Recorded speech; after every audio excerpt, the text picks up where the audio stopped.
श्रीमद् भगवद गीता धर्म और कर्तव्य जिसे हम कर्मयोग कहते हैं वो क्या है।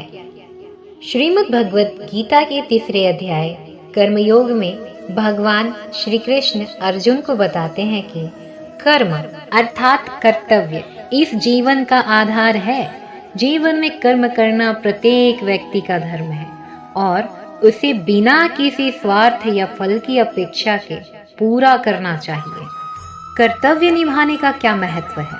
भगवान कृष्ण कहते हैं कि मनुष्य को अपने धर्म के अनुसार कर्म करना चाहिए। दूसरों के धर्म का पालन करना अपने धर्म से विमुख होने से बेहतर है। अपने कार्य को निष्ठा और ईमानदारी से करना ही सच्चा धर्म है, फल की अपेक्षा के बिना कर्म।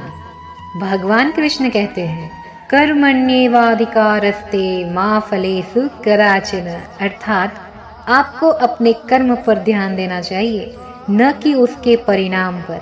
यदि आप केवल परिणाम की चिंता करेंगे तो आपका ध्यान भटक सकता है। स्वार्थ रहित कर्म, स्वार्थ रहित कर्म ही सबसे बड़ा धर्म है। जैसे एक पेड़ बिना किसी स्वार्थ के छाया और फल प्रदान करता है, वैसे ही हमें अपने कर्म से दूसरों का कल्याण करना चाहिए। संसार का संचालन कर्म से ही होता है। भगवान समझाते हैं कि यह सृष्टि कर्म के आधार पर चल रही है।